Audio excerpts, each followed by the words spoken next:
حضرت نوح علیہ السلام پہلے رسول ہیں۔ حضرت آدم علیہ السلام کے بعد ہی پہلے نبی ہیں جن کو رسالت عطا کی گئی۔ صحیح مسلم باب شفاعت میں حضرت ابو ہریرہ رضی اللہ عنہ سے ایک روایت میں آیا ہے کہ اے نوح علیہ السلام، تو زمین پر سب سے پہلا رسول بنایا گیا۔ نوح علیہ السلام کی قوم، دعوت و تبلیغ اور قوم کی نافرمانی۔ حضرت نوح علیہ السلام کے نبی بنائے جانے سے پہلے تمام قوم اللہ کی توحید اور صحیح مذہبی روشنی سے پوری طرح انجان بن چکی تھی اور حقیقی معبود کی جگہ خود کے گڑھے ہوئے بتوں نے لے لی تھی۔ غیر اللہ اور بتوں کی پوجا ان کا شعار تھا۔ آخر اللہ کی سنت کے مطابق ان کے رشد و ہدایت کے لیے بھی انہی میں سے ایک ہادی اور اللہ کے سچے رسول نوح علیہ السلام کو مبعوث کیا گیا۔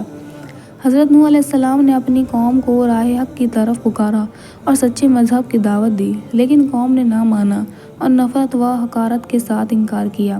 قوم کے امیروں اور سرداروں نے ان کے جھٹلانے اور انہیں ذلیل کرنے کا کوئی پہلو نہ چھوڑا،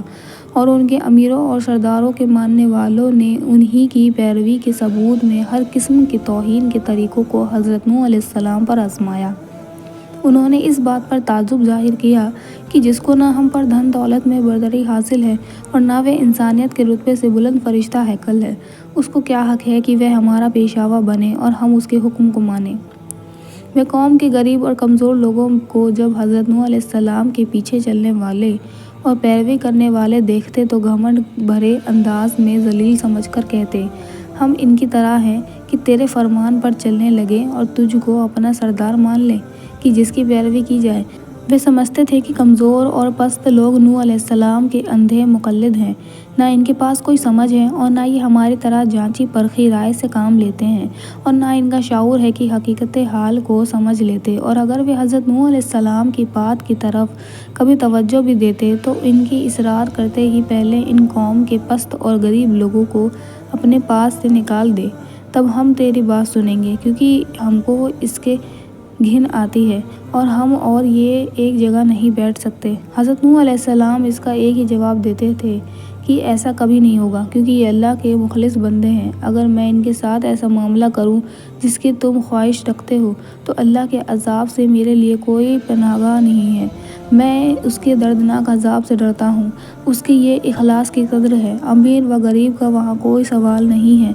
ساتھ ہی ارشاد فرماتے ہیں کہ میں تمہارے پاس اللہ کی ہدایت کا پیغام لے کر آیا ہوں، نہ میں نے غیب دانی کا دعویٰ کیا ہے اور نہ فرشتہ ہونے کا۔ اللہ کا برگزیدہ پیغمبر اور رسول ہوں اور دعوت و ارشاد میرا مقصد ہے۔ اس کو سرمایہ دارانہ بلندی، غیب دانی یا فرشتہ ہیکل ہونے سے کیا واسطہ؟ قوم کے یہ کمزور اور غریب لوگ جو اللہ پر سچے دل سے ایمان لائے ہیں تمہاری نگاہ میں اس لیے حقیر و ذلیل ہیں کہ وہ تمہاری طرح دھن دولت والے نہیں ہیں، اور اس لیے تمہارے خیال میں یہ نہ خیر حاصل کر سکتے ہیں اور نہ سعادت، کیونکہ یہ دونوں چیزیں دولت و حشمت کے ساتھ ہیں، نہ کہ غریبی اور اخلاص کے ساتھ۔ سو واضح رہے کہ اللہ کی سداد و خیر کا قانون ظاہری دولت و حشمت کے تابع نہیں ہے، اور نہ اس کے یہاں سداد اور ہدایت کا حاصل کرنا اور پانا سرمایہ کی رونق کے اثر میں ہے،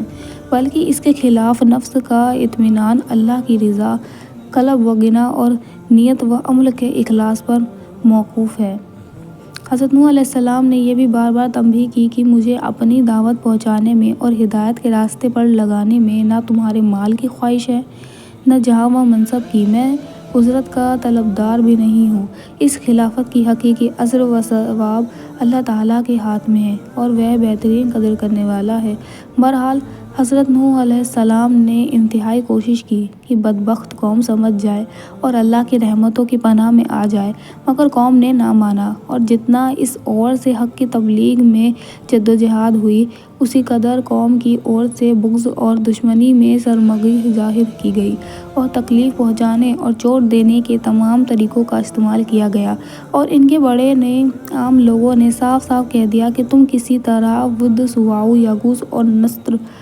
جیسے بتوں کی پوجا کو نہ چھوڑو، اور آخر میں تنگ آ کر کہنے لگے، اے نوح، تو نے ہم سے جھگڑا کیا اور بہت جھگڑا کیا، اب اس کو ختم کر، اور جو تو نے ہم سے اللہ کے عذاب کا وعدہ کیا ہے وہ لے آ۔ حضرت نوح علیہ السلام نے یہ سن کر جواب دیا۔ نوح نے کہا، ضرور، اگر اللہ چاہے گا تو اس کا عذاب کو بھی لے آئے گا اور تم اس کو تھکا دینے والے نہیں ہو۔ اس طرح جب قوم کی ہدایت سے پہلے حضرت نوح علیہ السلام بالکل مایوس ہو گئے اس کی باطل پرستی، ضد اور ہت دھرمی ان پر واضح ہو گئی اور قرآن کے مطابق 9.5 سال تک برابر کی جا رہی دعوت و تبلیغ کا ان پر کوئی اثر نہیں دیکھا گیا تو بہت زیادہ ملول اور پریشان خاطر ہوئے۔ تب اللہ تعالیٰ نے ان کو تسلی کے لیے فرمایا